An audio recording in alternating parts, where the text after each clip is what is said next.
la lumière qu'ils ont voulu éteindre. Bienvenue sur la chaîne qui réveille les âmes et inspire les cœurs.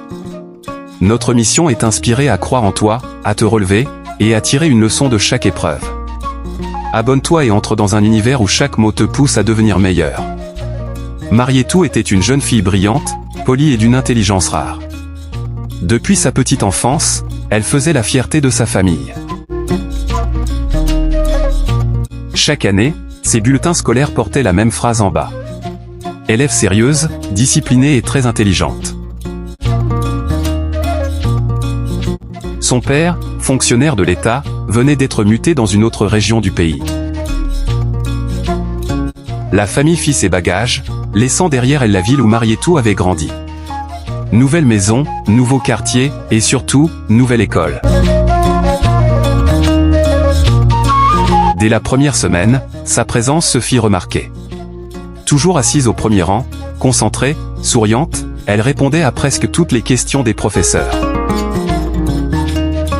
Mais dans sa nouvelle classe, un élève régnait déjà depuis des années, Souleymane, le premier éternel. Depuis la 6e année, personne ne l'avait jamais dépassé. Au début, Souleymane se montra sympathique. Il aidait Marietou à s'adapter, lui montrait la cour, les salles, et lui souhaitait bonne chance pour la première composition. Mais au fond, il avait peur. Il voyait dans le regard des professeurs une admiration nouvelle, une admiration qu'il avait toujours possédée seul. Quelques semaines plus tard, la composition arriva.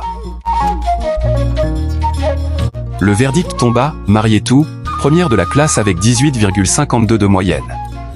Souleymane, pour la première fois, était deuxième avec 17,80. La classe éclata de rires et de chuchotements. Souleymane a trouvé plus fort que lui. La nouvelle l'a battu. Ce jour-là, son orgueil reçut une blessure qu'il n'allait jamais pardonner. À la maison, il raconta tout à sa mère, une femme très superstitieuse, qui répondit calmement. « Mon fils, certaines personnes viennent voler ta chance.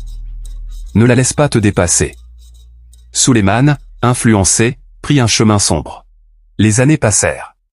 Sa mère emmena son fils chez un vieux marabout du quartier. Elle lui expliqua que la nouvelle fille prenait toute l'attention des enseignants et qu'il fallait rétablir l'équilibre. Le marabout leur donna des poudres étranges, des incantations et des recommandations. Souleymane, naïf, fit ce qu'on lui demanda. Saupoudre son banc d'école avant qu'elle n'arrive, mets cette poudre dans sa chaussure, et elle cessera de te voler ta lumière. Le lendemain, avant le début des cours, il exécuta tout. À partir de ce jour, la vie de Marietou changea.